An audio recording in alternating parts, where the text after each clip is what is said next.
A landslide hits a remote area in the middle of the night. Dozens are injured, some are bleeding heavily. Some can be saved but only if treated immediately. There's a limited medical support. Not everyone can be treated at once. And you are in charge. Who do you help first? And how do you decide? These are not just crises of rules, they are crises involving human lives. And UPSC has consistently asked such humanitarian case studies.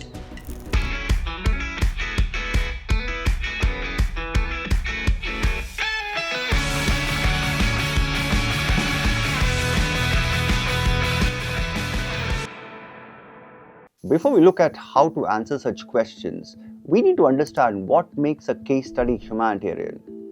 A humanitarian case study is not just about helping people. It is about situations where human suffering demands an immediate response. But the response is not straightforward because there are constraints. There may be limited resources.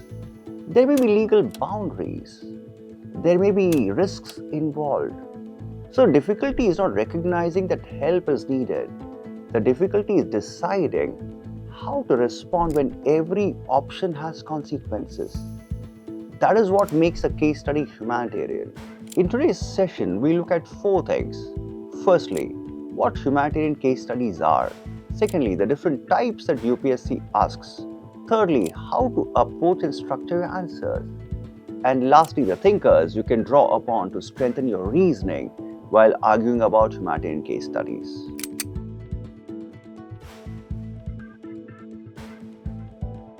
Humanitarian case studies may look very different on the surface, but if you look closely, they fall into a few recurring types. Understanding these types is important because the way you respond depends on the kind of situation you're dealing with. The first type is disaster and rescue situations. Floods, landslides, accidents where people are injured and help is limited. Here the challenge is prioritization. Not everyone can be helped at the same time. So the decision is who should be helped first and on what basis. The second type is refugee or border situations. Civilians seeking safety, sometimes mixed with potential threats. Here the situation becomes more complex because while there is a clear humanitarian need, there is also security concerns. So the tension is between compassion and caution. The third type is resource allocation situations. Limited medicine, limited beds, limited support. Here the difficulty is not whether to help, but how to distribute what is available. Should resources be given equally, or should they be used to maximize overall benefit? The fourth type is welfare versus rule situation. A person in genuine need but lacking documents or formal eligibility. Here the dilemma is subtle. The rules exist for a reason, but strict application may lead to unfair outcomes in individual cases. So the question becomes, how should discretion be used? And the fifth type is duty versus personal conflict, where an officer must choose between professional responsibility and personal obligation. These situations test not just judgment but commitment to role. These situations may appear different, but they are built on few recurring tensions. Understanding the type helps you identify what the real question is. Because once you see the structure of the problem, the answer becomes clearer.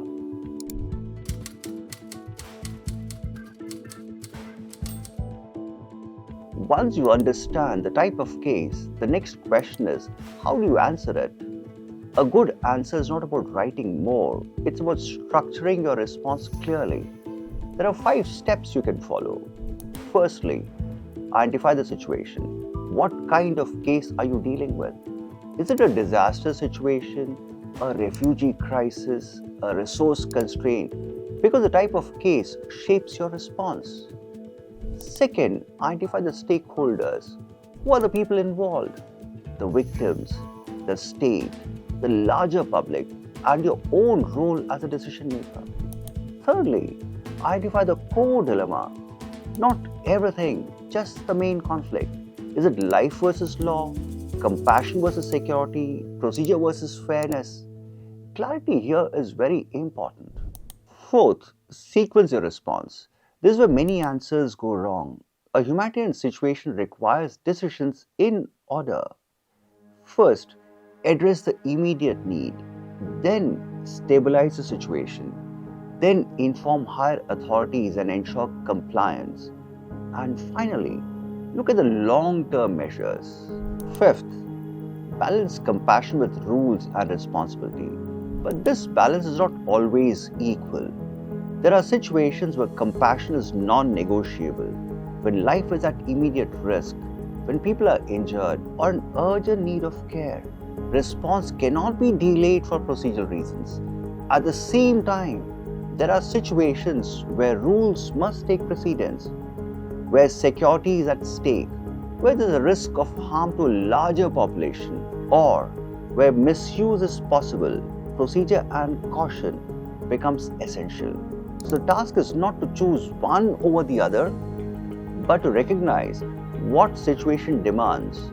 Because a good answer is not emotional and it is not mechanical, it is situational. Because in such cases, UPSC is not testing whether you can feel empathy, it is testing whether you can act with judgment. In humanitarian case studies, you're not expected to write long theoretical answers, but a well-placed idea or thinker can strengthen your reasoning. The key is not how many thinkers you use, but when and why you use them. In situations where human life and suffering are central, the idea of human dignity becomes important. As Immanuel Kant reminds us, every person must be treated as end in themselves, never merely as a means. This is especially relevant when dealing with injured civilians, refugees, or vulnerable individuals. In situations involving care and vulnerability, moral reasoning is not only about the rules, it is also about relationships and empathy. Here, Cal Gilligan and ethics of care becomes relevant. Responding with sensitivity to those in distress is not weakness, it is ethical responsibility. At the same time, as David Hume argued, moral action is often guided by sentiments like benevolence, the natural human impulse to help others in suffering has ethical value. However, humanitarian situations are not guided by emotion alone. There are rules, laws, and responsibilities. Here again, duty-based perspective associated with Kant reminds us that actions must remain consistent with principles and obligations. And situations where rules do not give clear answers, what matters most is judgment, the ability to decide what is appropriate in that moment. So instead of using too many thinkers, focus on few clear ideas: human dignity, care and empathy, benevolence and responsibility. Because in the end, it is not the quotation that makes an answer strong, it is the clarity with which you apply it.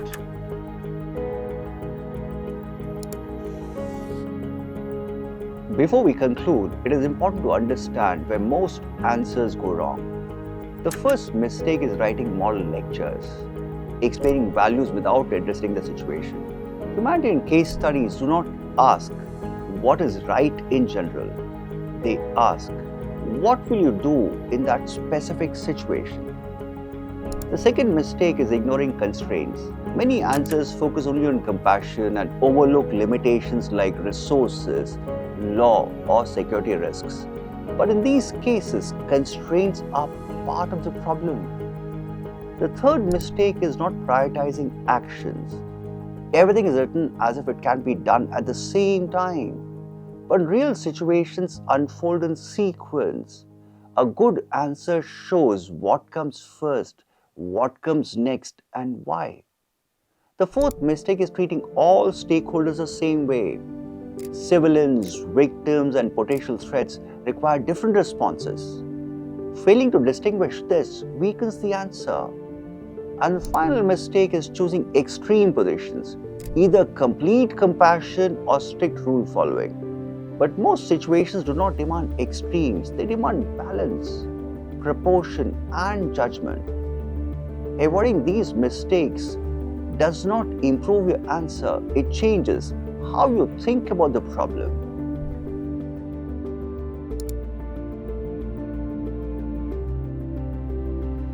Humanitarian case studies do not present perfect choices. They present situations where every option has a cost.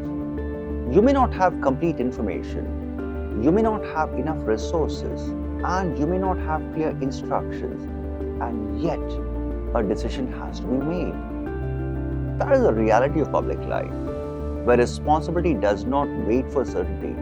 In such moments, ethics is not about abstract principles, it's about judgment, the ability to see what matters most and to act in a way that is responsible, proportionate, and humane. That is what these case studies test.